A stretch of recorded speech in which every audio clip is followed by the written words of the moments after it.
दोस्तों, आज कोविड-19 जैसे वैश्विक महामारी की वजह से सभी देश की आर्थिक व्यवस्था, उसकी शैक्षणिक व्यवस्था, उसकी सामाजिक कार्यकलाप, हर एक चीज़ प्रभावित हुआ है, जिसके वजह से आपका लगातार क्लास भी डिसकंटिन्यू हुआ है।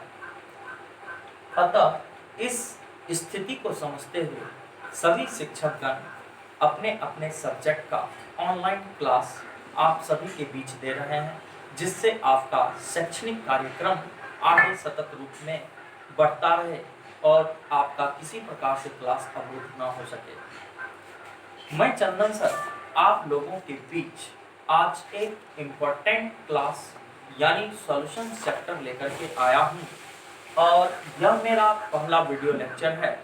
इस वीडियो लेक्चर में जो आपको डाउट हो, जो क्वेरी हो, आप हमें मेरे नंबर पर संपर्क करें 8789724762 और हर एक डाउट को क्लियर करें। सॉल्यूशन चैप्टर को मैं बहुत ही इजी वे में इसको समझाने का प्रयास कर रहा हूँ। ऐसे कोशिश करूँगा कि आप किसी स्टूडेंट को जहाँ तक सिलेबस बताऊं उसमें किसी प्रकार का डाउट क्रिएट ना हो। सॉल्यूशन चैप्टर अपने आप में बहुत ही महत्वपूर्ण है। आपका जो 12th का पोर्शंस है, उस 12th के पोर्शंस में सॉल्यूशन चैप्टर का इम्पोर्टेंस बहुत ज़्यादा है। जेईई मेंस एडवांस के एग्जाम में या फिर मेडिकल यानी नीट का अगर आप एग्जाम देते हो तो यहाँ से लगभग 2 से 3 क्वेश्चंस डायरेक्ट फार्मूला बेस्ड आपके एग्जाम में आया करता है। इसके अलावा 10+2 के एग्जाम में यानी 12th के एग्जाम में इसका वेटेज बहुत अधिक है, यानी इससे short type question answer, long type question answer, objective question answer, यानी हर एक जगह से इससे क्वेश्चंस रहता है। आपके 12th में लगभग इससे 5 to 7 मार्क्स का क्वेश्चंस आता है। 5 से 7 मार्क्स का क्वेश्चंस ये अकेला इस चैप्टर से यानी मायने रखता है। इसीलिए आज हम आपको सॉल्यूशन चैप्टर से रूबरू कराएंगे। सबसे पहले हम लोग सॉल्यूशन के बारे में समझेंगे। सॉल्यूशन किसको कहते हैं, सॉल्यूशन क्या है, यानी सॉल्यूशन का कितना प्रकार है, इसके हर एक टाइप्स के बारे में, सॉल्यूशन के कंसंट्रेशन को कैसे रिप्रेजेंट किया जाता है, तो हर चीज को हम लोग इजी वे में पढ़ेंगे। आज सबसे पहले जैसे ही सॉल्यूशन यानी चैप्टर स्टार्ट होता है तो तुरंत माइंड में ख्याल आता है सॉल्यूशन का मतलब क्या है, सॉल्यूशन का डेफिनेशन क्या है। देखिए, डिफरेंट टाइप का मिक्सचर्स है। अलग अलग मिक्सचर्स के आधार पर सॉल्यूशन को भी 3 पार्ट्स में डिवाइड किया गया है। सबसे पहला जो सॉल्यूशन है उस सॉल्यूशन को हम लोग कहते हैं ट्रू सॉल्यूशन। सेकेंड टाइप का सॉल्यूशन, उसका नाम है सस्पेंशन, और थर्ड टाइप का जो सॉल्यूशन है उसका नाम कोलाइडियल सॉल्यूशन यानी कोलाइड्स। अभी यूनिट नंबर 2 जो हम शुरुआत किए हैं, इस यूनिट में हम लोग को केवल ट्रू सॉल्यूशन के बारे में स्टडी करना है और इसके साथ साथ थोड़ा सा यानी वास्तविक विलयन के बारे में, मिस सस्पेंशन के बारे में भी जानकारी हासिल करेंगे। लेकिन जो थर्ड टाइप का सॉल्यूशन कोलाइडियल सॉल्यूशन है उस पर एक चैप्टर है, यानी यूनिट नंबर 5 कोलाइडियल सॉल्यूशन में हम लोग उसमें पूरा डिप में स्टडी करेंगे। तो सबसे पहले हम लोग डिफाइन करेंगे सॉल्यूशन किसको कहते हैं। The homogeneous mixture of 2 or more substance is called solution. The homogeneous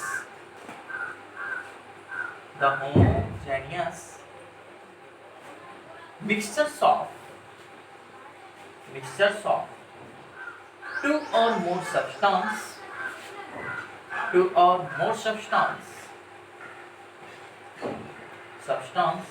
is called solution.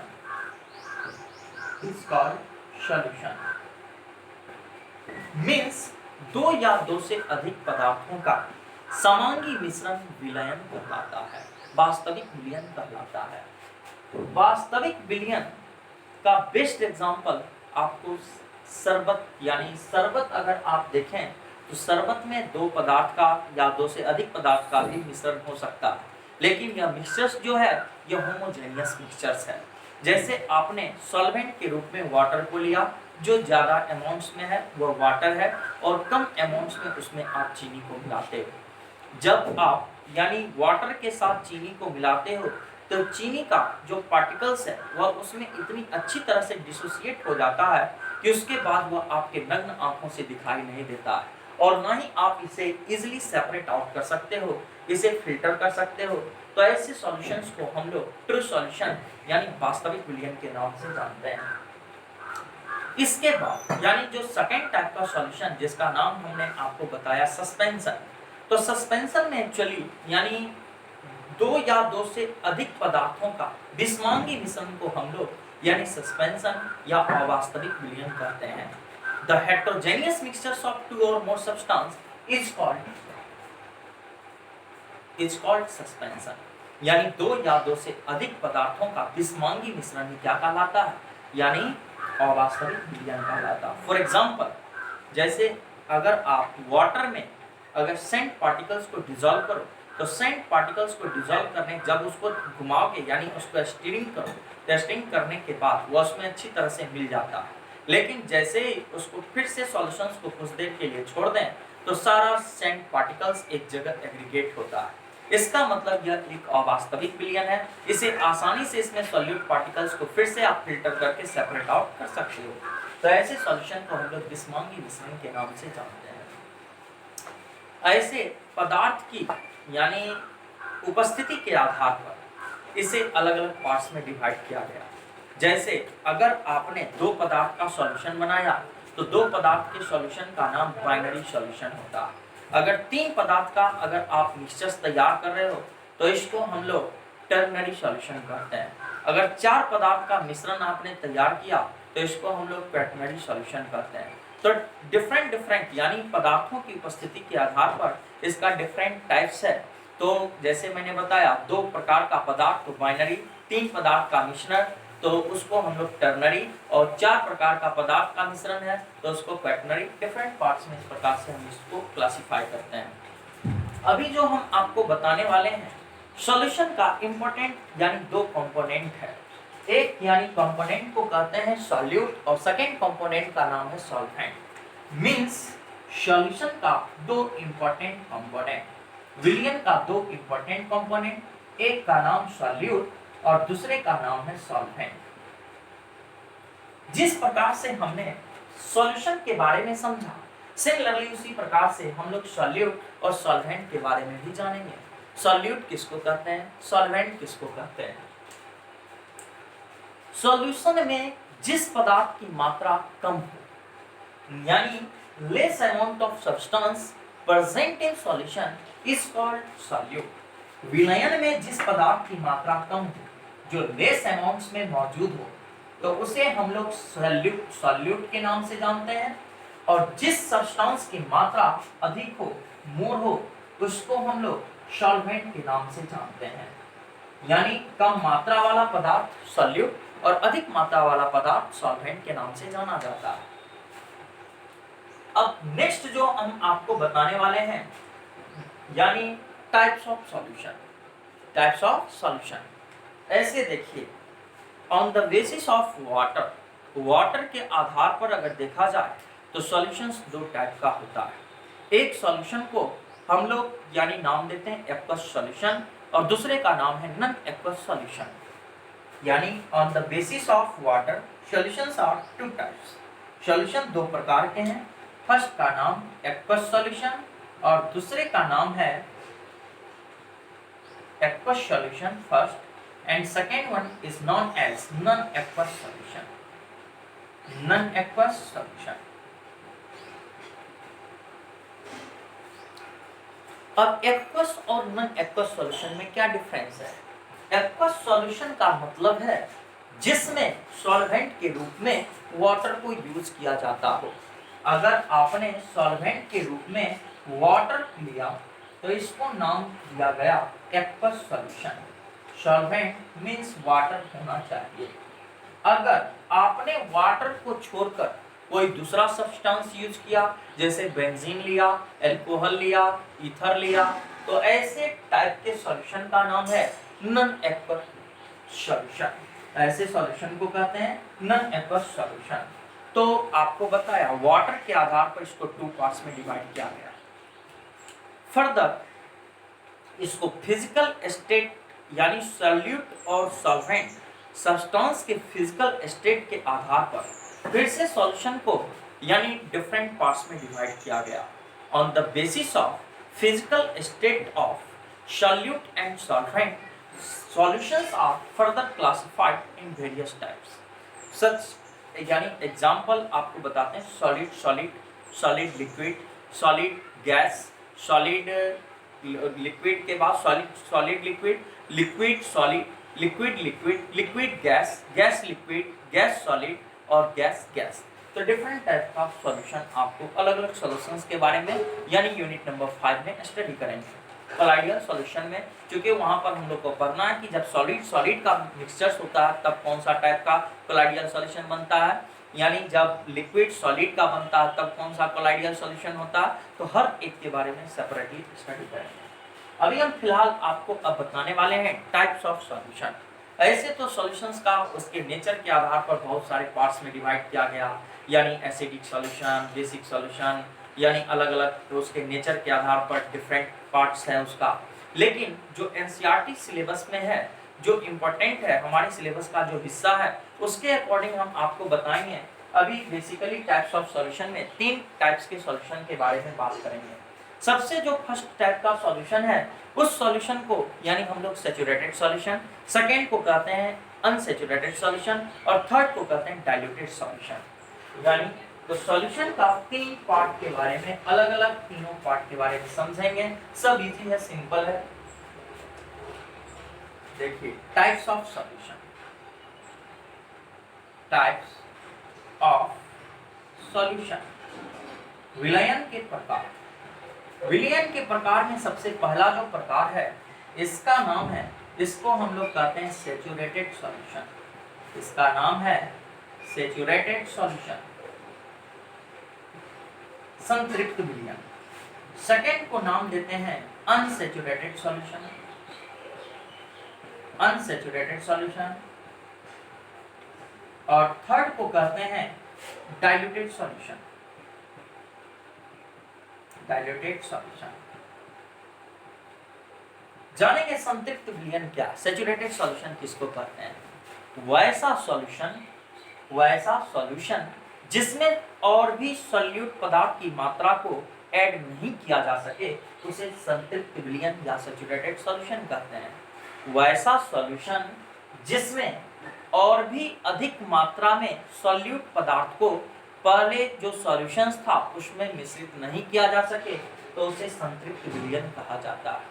और नाम ही है और संतृप्त अनसैचुरेटेड है, मींस इसमें ये वैसा सॉल्यूशन है जिसमें और भी सॉल्यूट सब्सटेंस को डिसॉल्व किया जा सकता, मिश्रित किया जा सकता। तो वैसे सॉल्यूशन को कहते हैं अनसैचुरेटेड, यानी सैचुरेटेड में और भी सॉल्यूट अमाउंट को डिसॉल्व करने की आवश्यकता नहीं है और अनसैचुरेटेड में और भी सॉल्यूट सब्सटेंस को ऐड करने की आवश्यकता है। और डाइल्यूटेड सॉल्यूशन का मतलब है if less amount of solute substance presenting more amount of solvent is called diluted solution. यानी अगर कम मात्रा वाला यानी सॉल्यूट सब्सटेंस अधिक मात्रा वाले सॉल्वेंट में मौजूद हो तो उसको हम लोग कहते हैं डाइल्यूटेड सॉल्यूशन। तो यह हमारा 3 टाइप्स का सॉल्यूशन हुआ। तो अभी हम लोग डीप डिस्कशंस करेंगे, डाइल्यूटेड सॉल्यूशन के बारे में भी जानेंगे। लेकिन सबसे पहले आज हम आपको बताने जा रहे हैं इंपॉर्टेंट चीज, इसका नाम है method to express concentration of the solution. Means विलयन के सांद्रता को व्यक्त करने की विधि। विलयन के सांद्रता को कैसे कैसे व्यक्त किया जाएगा आज उसके बारे में हम लोग बात करेंगे।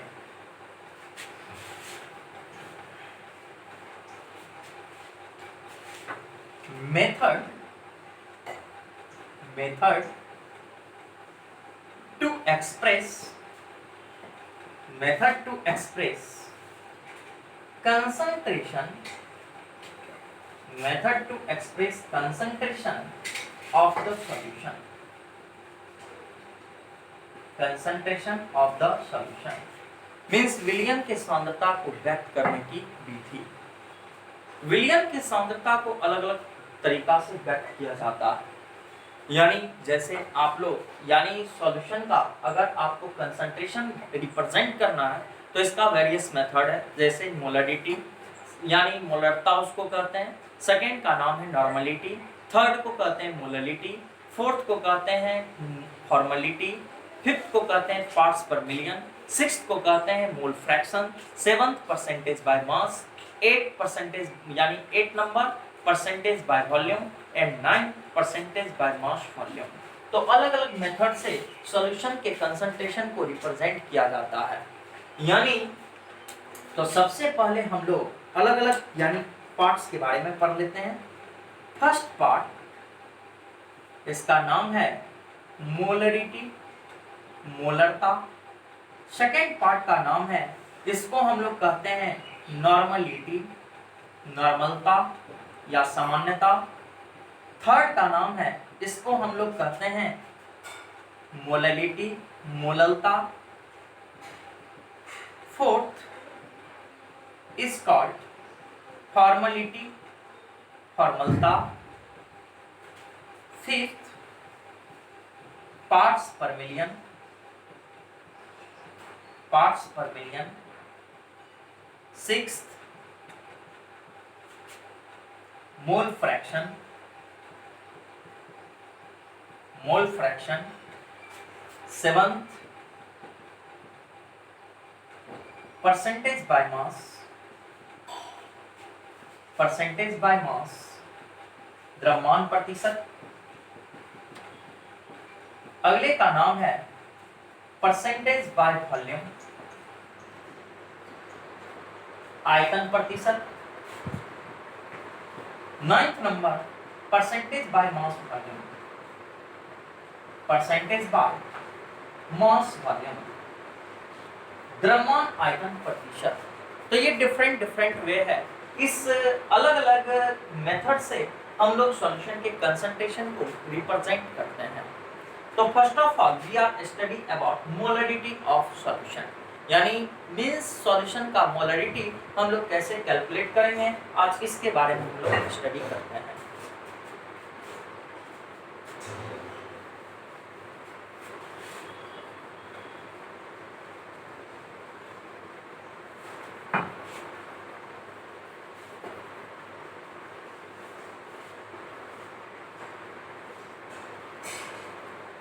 देखिए भाई, मोलरिटी ऑफ सॉल्यूशन यानी सबसे पहले मोलरिटी है क्या, मोलरिटी को डिफाइन कैसे करें, मोलरिटी का मतलब क्या होता है जानिए।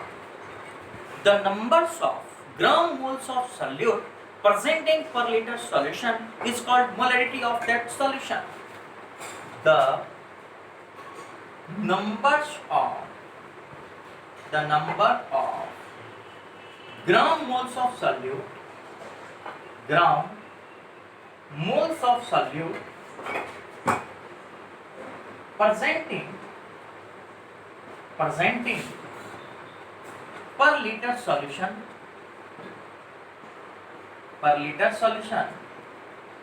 is called molarity of that solution, molarity of that solution।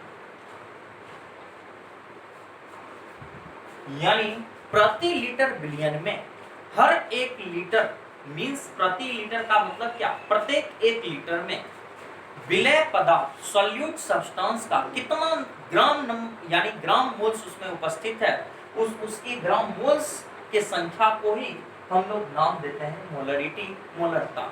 It is denoted by capital M, इसे कैपिटल एम से डिनोट किया जाता है। It is denoted by capital M, इसे कैपिटल एम से सूचित किया जाता है। अब देखिए मोलरिटी को इजीली यानी इसका फॉर्मूला हम लोग डिराइव कर लेंगे डेफिनेशन से, और फार्मूला से हम लोग यूनिट भी कैलकुलेट कर सकते हैं, यूनिट को भी आइडेंटिफाई कर सकते हैं, यानी कैसे उसका यूनिट आएगा, तो उसको भी जानना बहुत ही आसान है, याद करने की आवश्यकता नहीं है।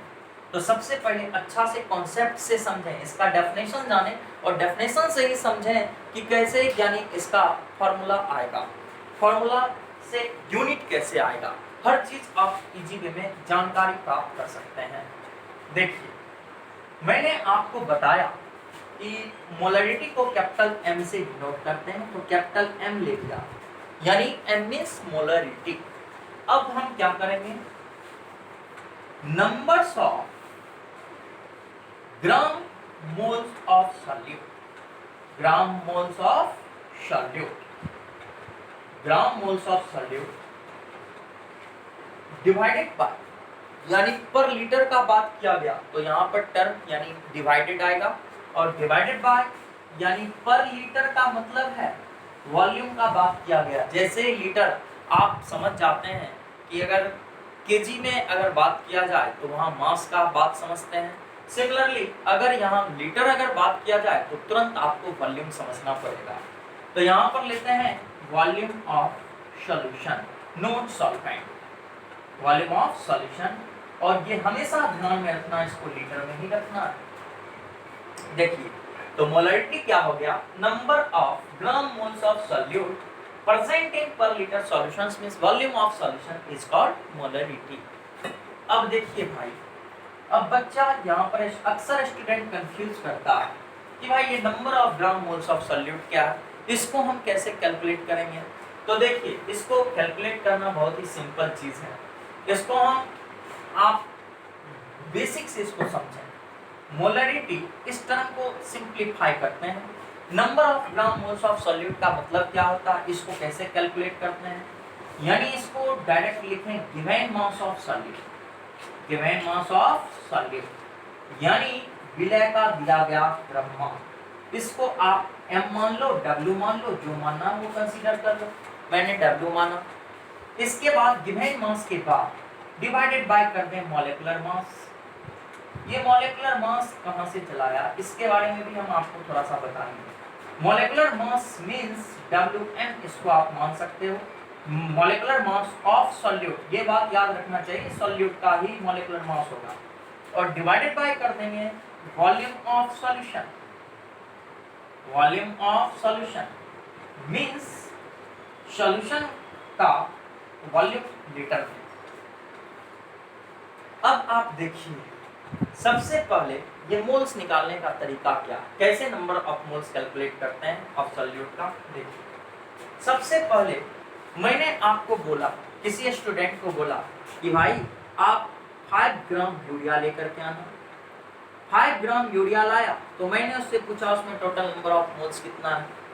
5 ग्राम यूरिया का मतलब है 5 ग्राम यूरिया का फॉर्मूला होता है NH2 C double bond O NH2।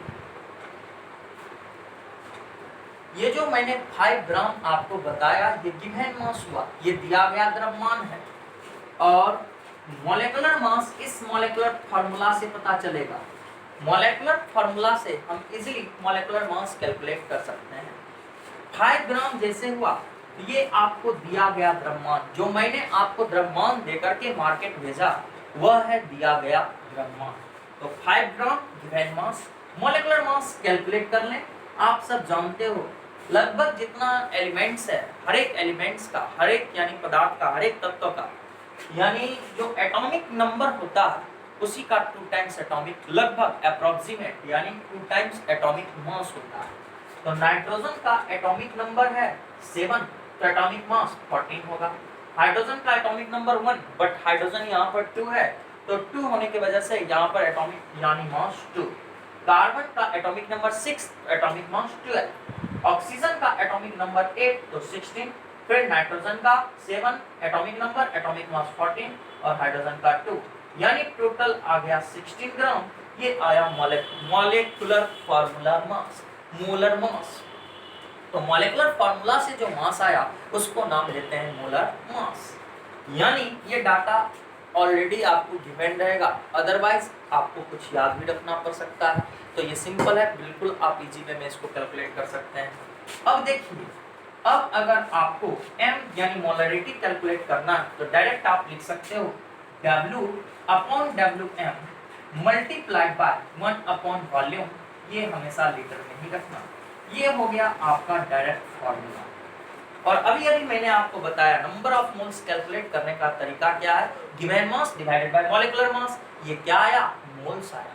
यहाँ पर डायरेक्ट आप ले लें W/WM के जगह पर यूनिट में क्या लेंगे, मोल, और ये वॉल्यूम है माने पर लीटर में, यहाँ पर लीटर, मोल पर लीटर इसका यूनिट हो, इसका यूनिट मोल पर लीटर।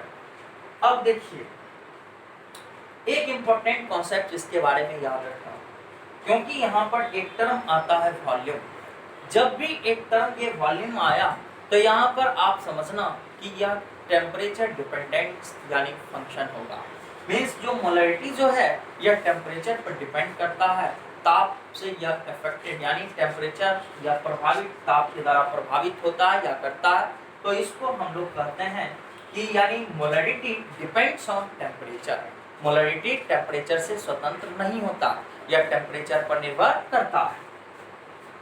अब देखिए इस फॉर्मूला बेस्ड एक ऑब्जेक्टिव में अक्सर क्वेश्चंस रहता है 10+2 के एग्जाम में, और क्वेश्चंस में कुछ खास नहीं है तो एक क्वेश्चंस भी सॉल्व करेंगे।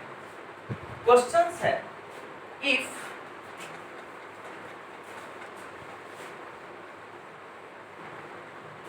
क्वेश्चंस जानेंगे, if 5 gram sodium hydroxide is present in 250 milliliter of solution, then calculate molarity of the solution, तो सॉल्यूशन की मोलरिटी को कैलकुलेट करना है। कैसे कैलकुलेट किया जाएगा, देखिए भाई मोलरिटी ही तो कैलकुलेट करना है। तो पहले ही मैंने आपको बताया गिवन मास, देखें भाई कितना है 5 ग्राम ना, तो यहाँ पर गिवन मास में लेंगे 5 gram divided by molecular mass sodium hydroxide. आप जानते हो सोडियम हाइड्रोक्साइड NaOH होता है, तो यहाँ पर NaOH है, तो सोडियम का सबसे पहले आप देखें तो एटॉमिक नंबर कितना 11, एटॉमिक मास कितना 23, ऑक्सीजन का कितना 16, हाइड्रोजन का कितना 1, टोटल कितना हो गया ग्राम 40 ग्राम।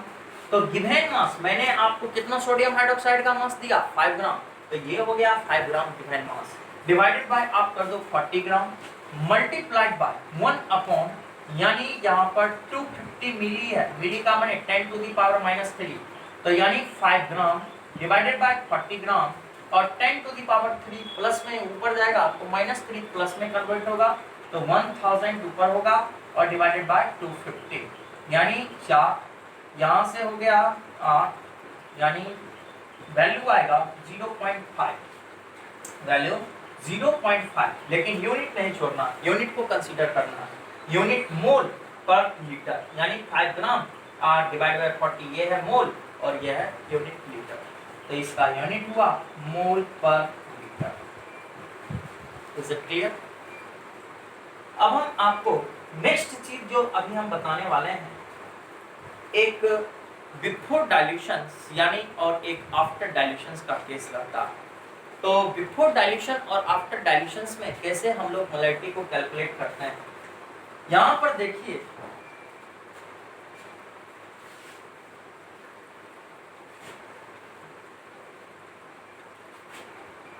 स्पेशल केस है बिफोर डाइल्यूशन आफ्टर डाइल्यूशन।